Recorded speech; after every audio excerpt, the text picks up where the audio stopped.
L'APP d'Arras a toujours été, on va dire, sur la fracture numérique. On a toujours considéré qu'effectivement le lire, écrire, agir était important, mais que dans notre société, dès d'ailleurs 1989, on s'est inscrit dans le plan informatique pour tous.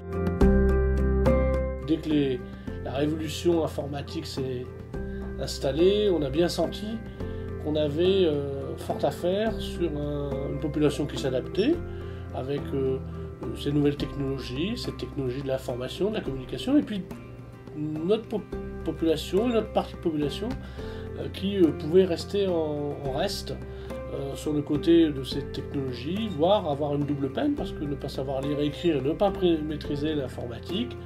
La transition numérique est fulgurante, elle impacte les métiers, elle impacte, on va dire, le quotidien des personnes dans leurs démarches, dans ce qu'on appelle les e-démarches maintenant, la digitalisation des démarches. Elle impacte aussi quasiment l'ensemble du champ familial, que ce soit au niveau, on va dire, éducation avec les enfants, parce que là aussi la génération digitale réinterroge le rapport à la connaissance, mais le rapport aussi aux parents. Cette idée est arrivée par le fait qu'on s'est rendu compte que les gens étaient en fait très peu à l'aise au niveau de l'internet et de l'ordinateur, et que de plus en plus les démarches administratives allaient se faire en ligne, que ce soit pour Pôle emploi, que ce soit pour les impôts, la CAF, tout passait par internet.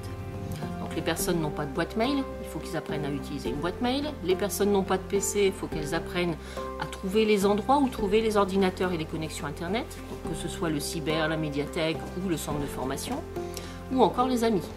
Donc comment se connecter, comment arriver avec ses identifiants, ses mots de passe, comment créer son compte sur les différentes administrations et gérer ces documents à distance.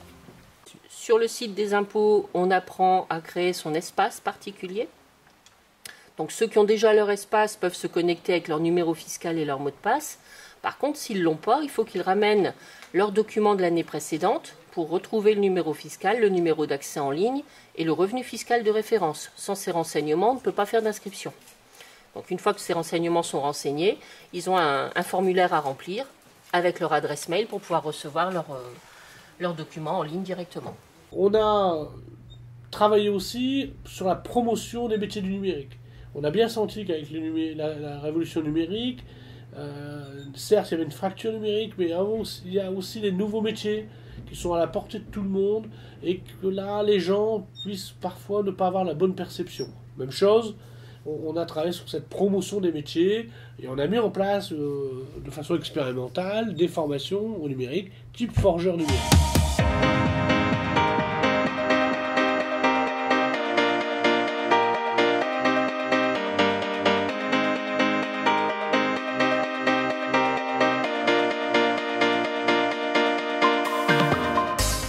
Ici c'est notre salle de travail. On est dans la salle de réunion actuellement pour soutenir les réunions en perspective. Donc là aujourd'hui on est en train de travailler sur des projets. Jérôme nous fait de la conception en 3D ici, sur SketchUp, le logiciel qu'on utilise principalement.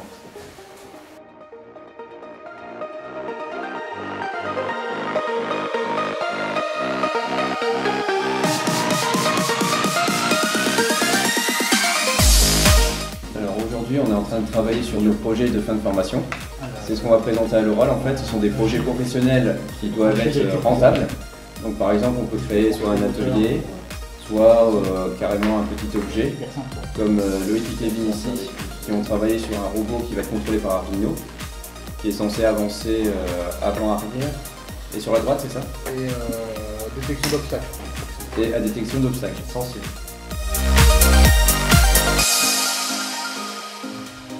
Sur la fracture numérique, on a installé un Fab Lab, le Fab Lab de l'APP d'Arras, avec effectivement une double mission, une mission à la fois de sensibiliser le grand public, la population à cette révolution, à cette transition numérique, et simplement déjà par une information, une sensibilisation à l'usage, usage et service, à quoi ça sert les objets connectés, comment je me sers d'une imprimante 3D, comment je me sers d'un drone, de pouvoir démystifier les outils du numérique qui sont en train de s'imposer à nous, hein, et c'est pas fini.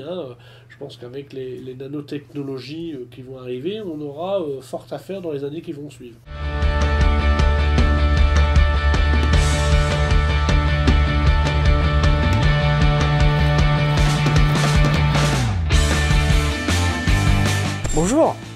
Oui, toi derrière l'écran. Connais-tu notre Fab Lab? Non? Très bien. Bienvenue à l'entrée du Fab Lab de la FP2I. Derrière cette porte, découvrez tout l'univers du numérique. Animé tous les mercredis de 14h à 17h et le mardi de 9h à midi, découvrez les imprimantes 3D. De la création à l'impression passant par logiciel, manipulation, scanner 3D et surtout rendu final, découvrez tout l'univers des imprimantes 3D. Oh, pardon, excusez-moi. En passant aussi par la réalité virtuelle, dans une immersion totale en 360 degrés, le petit robot Zoe, un petit robot éducatif pour les enfants comme pour les adultes. Et enfin, les drones terrestres et aériens que nous avons ici au Fab Lab. Toujours pas convaincu? Ce Fab Lab de scanner, d'impression 3D, on a là des outils qui nous permettent vraiment de mettre en situation de stagiaires d'apprentissage du numérique, mais aussi des compétences clés. Lorsqu'on travaille avec les... Ici le scanner, vous pouvez travailler des tas de supports, y compris de conception de programmes, qui font appel à la culture numérique, mais aussi à des compétences clés, que ce soit le français, l'anglais, les mathématiques, le raisonnement. Donc on va profiter de cet espace pédagogique très technique, très technologique, pour utiliser tous ces outils sur des situations didactisées ou de sensibilisation à l'usage et au service que peut rendre ces outils dans la vie professionnelle, dans la vie quotidienne. Je pense que l'APP doit rester en veille technologique. Les équipes de formateurs et de formatrices devront s'actualiser à travers les outils, à travers les technologies, le e-learning, le formateur hologramme. Souvent je plaisante avec mon équipe, mais demain, là je suis encore en face de vous en train de vous parler en direct. Je pense que si tout va bien, dans quelques années, j'aurai la chance d'être en hologramme dans les assises. Une veille technologique, on a une veille déjà documentaire pour faire en sorte aussi qu'on soit vigilant sur toutes ces avancées positives et négatives du numérique et de faire en sorte que l'APP reste un lieu où j'apprends à apprendre grâce au numérique. Et donc, donner aussi un maximum d'outils, des tablettes, des ordinateurs, mais aussi des imprimantes 3D, où je peux commencer à bricoler, à concevoir, à construire des pièces, mais aussi, pourquoi pas, peut-être d'ailleurs certaines innovations de demain, et donc de créer ma propre start-up.